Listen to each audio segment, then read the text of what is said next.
Pseudomonas aeruginosa es un bacilo gram negativo que no pertenece a la familia de las enterobacterias, es no fermentador, ubicuo, es decir, que se encuentra distribuido universalmente en el suelo, agua, vegetales y sobre todo en el ambiente hospitalario. Es lo que conocemos como un patógeno oportunista, va a producir la infección cuando tenga la oportunidad de hacerla, según las condiciones del huésped.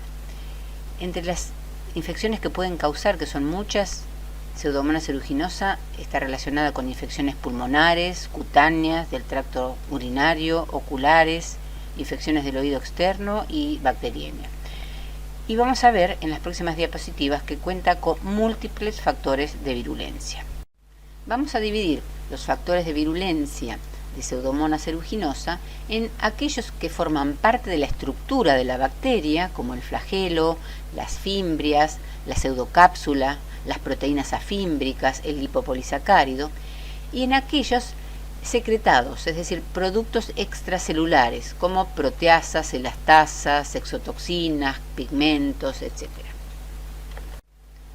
Pseudomonas aeruginosa cuenta con flagelos polares que, además de darle motilidad, participa en la reacción inflamatoria. Recuerden que la flagelina es reconocida por el TLR5 y desencadena en el huésped una reacción inflamatoria.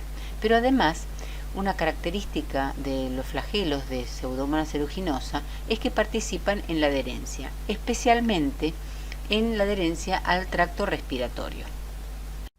Pseudomonas aeruginosa cuenta con fimbrias tipo 4. Estas fimbrias están asociadas al movimiento no flagelar del microorganismo, conocido también con el nombre de twitching. Las fimbrias se unen a receptores GM1. Estos receptores en la célula eucariota están cubiertos por el ácido siálico, pero Pseudomonas aeruginosa secreta neuraminidasa, o sea, sialidasa, que va a remover el ácido siálico y exponer estos receptores GM1, favoreciendo así la adherencia. La exposición de los receptores GM1 de la célula eucariota ocurre en otras condiciones, por ejemplo cuando se dañan los tejidos. Un ejemplo clásico de infecciones por Pseudomonas aeruginosa es el de los individuos quemados. En los individuos quemados se exponen los receptores GM1 por el daño del tejido. Pseudomonas encuentra su receptor GM1 y produce infecciones, que son muy común, repito, en los individuos quemados y muy frecuentemente son infecciones fatales. Pseudomonas produce alginato, que es un heteropolisacárido, con el que forma una capa mucoide que la recubre, que se conoce también con el nombre de glicocálix o pseudocápsula, o incluso lo van a ver en algunos textos como cápsula de polisacáridos. Esta estructura favorece la adherencia de la bacteria y también favorece la formación de biopelículas. Además, le brinda una resistencia física a los antibióticos y es un mecanismo de evasión a la respuesta inmune. Al ser una bacteria gram negativa, Pseudomonas aeruginosa cuenta con membrana externa. En ella se encuentra el lipopolisacárido, del cual hemos hablado en detalle en la primera parte de esta clase de bacilos gram negativos. Por lo tanto, solamente voy a decir en esta diapositiva que Pseudomonas aeruginosa cuenta en la membrana externa con dos proteínas que tienen la función de adhesinas afímbricas, que participan obviamente en la adherencia y que son LEC-A y LEC-B. Hasta aquí hemos visto los factores de virulencia de Pseudomonas aeruginosa que forman parte de la estructura de la bacteria. En las próximas diapositivas veremos aquellos factores de virulencia que son productos extracelulares.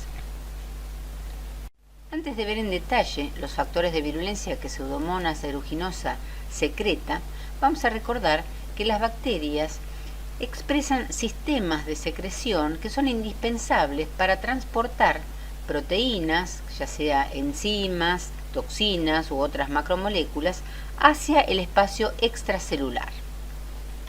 De los 7 sistemas de secreción conocidos hasta el momento, Pseudomonas aeruginosa utiliza 5 de ellos, pero especialmente utiliza el sistema de secreción tipo 3 que le permite directamente inyectar en la célula del huésped las proteínas efectoras. Estas son las principales toxinas secretadas por Pseudomonas aeruginosa.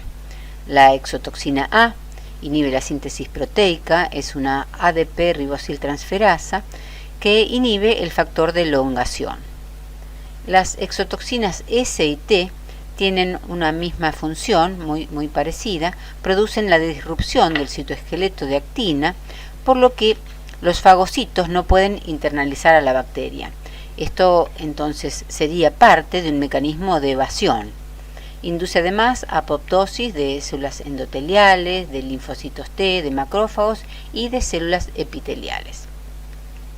En cuanto a la exotoxina U, está relacionada con la producción de apoptosis de la célula eucariota. Y para finalizar, la exotoxina I tiene una actividad de adenilato ciclasa, inhibe la fagocitosis, aumenta la permeabilidad endotelial y altera el citoesqueleto. Otros factores de virulencia extracelulares de Pseudomonas aeruginosa incluyen elastasas, que son enzimas que degradan elastina, inmunoglobulinas, lisozima, colágeno, otras proteínas. Estas proteínas destruyen las barreras físicas e inhiben la quimiotaxis de los monocitos. Por lo tanto, las elastasas favorecen la diseminación de la infección. También secreta fosfolipasas.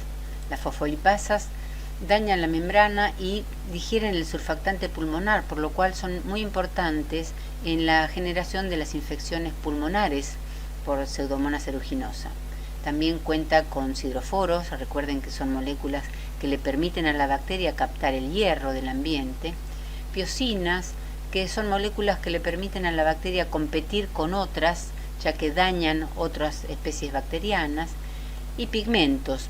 El crecimiento de Pseudomonas por lo general es productor de pigmentos, dándole a la colonia colores como azul, en este caso la piocianina es la que está involucrada, o colonias verdes como la pioverdina es el pigmento, colonias marrones, en este caso interviene la piomelanina, o piorubina cuando da un color rojizo.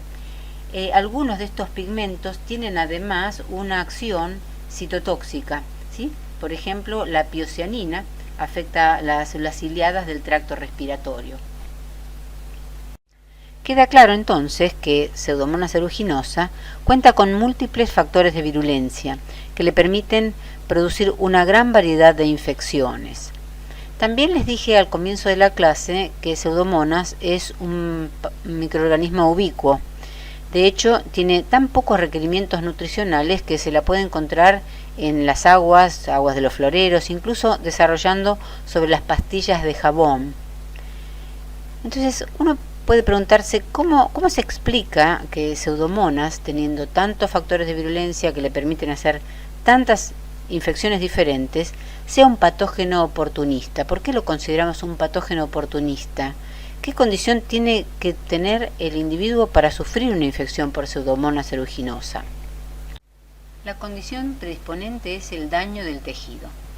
Pseudomonas infecta la piel dañada. En casos gravísimos, infecciones gravísimas como en el caso de los quemados, donde la superficie afectada es muy grande, como en casos menos graves, como por ejemplo la periunixis, es cuando se afecta la cutícula o el tejido alrededor de la uña que se puede infectar. Pseudomonas infecta el pulmón dañado, en el caso de los fumadores, por ejemplo, o de los enfermos de fibroquística del páncreas. También puede infectar la córnea dañada, que esto se da frecuentemente con los individuos que utilizan lentes de contacto. Esto se relaciona con lo que vimos al comienzo de la clase acerca de la adherencia de Pseudomonas aeruginosa. Recuerdan que dijimos que el receptor para la fimbria se encuentra cubierto por el ácido siálico. Por lo tanto, en el tejido dañado se exponen fuertemente los receptores y Pseudomonas se adhiere fácilmente. En un tejido sano, por otro lado, Pseudomonas puede adherirse, pero esto lo hace en una forma más lábil y temporaria. La patogenia de Pseudomonas aeruginosa está íntimamente relacionada con el fenómeno de quorum sensing o autoinducción. Este es un sistema a través del cual las bacterias perciben el quórum, es decir, en otras palabras, las bacterias en un ambiente determinado pueden saber cuántas son y tomar decisiones, en este caso decisiones genéticas serían, de acuerdo al número de integrantes de la población. Para ello, las bacterias secretan al entorno moléculas pequeñas llamadas autoinductores, para los cuales a su vez tienen receptores. Cuando son pocas las bacterias, son pocos los autoinductores que están presentes en el ambiente y son pocos los receptores que están estimulados. Pero cuando la población crece y se aumenta el número de moléculas de autoinductores en el ambiente, se aumenta el número de receptores estimulados. Cuando se alcanza un cierto número de receptores estimulados en las bacterias, esto se llama umbral, se desencadena una señal intracelular en la bacteria, que lleva a la activación o a la represión de ciertos genes. Son estos genes llamados genes blanco. Son genes cuya expresión depende de la densidad bacteriana. En Pseudomonas aeruginosa, la mayor parte de los factores secretados están codificados en genes cuya expresión depende de la densidad bacteriana. Por ejemplo, las elastasas, recuerdan que dijimos que participaban en la diseminación de la infección, ya que rompe barreras físicas, degradando colágeno y otras proteínas. Y tiene sentido porque ¿cuándo necesita la acción de la elastasa la bacteria? Cuando la población aumentó y hace falta conseguir más nutrientes. En síntesis, cuando Pseudomonas aeruginosa se encuentra en bajo número, como por ejemplo cuando está presente en la piel sana, no expresa ni secreta los factores de virulencia extracelulares. Sin embargo, cuando Pseudomonas llega a un tejido dañado, donde están expuestos los receptores, puede adherirse y multiplicarse hasta alcanzar una densidad bacteriana tal que se activen los genes blancos y comienzan a secretarse los factores extracelulares. Para finalizar esta clase, simplemente les voy a enumerar algunas de las infecciones que causa Pseudomonas aeruginosa, que es un patógeno con el cual seguramente se van a encontrar muchas veces a lo largo de su carrera profesional. Pseudomonas aeruginosa produce infección en las heridas, en quemaduras, infecciones de piel como foliculitis, del aparato urinario, infecciones pulmonares, otitis externa, sobre todo en nadadores, o otitis externa invasora en el caso de los diabéticos, infecciones oculares, bacteriemias, endocarditis, etc. Llegamos así al fin de la cuarta y última parte de la clase de bacilos gram negativos. Muchísimas gracias por su atención.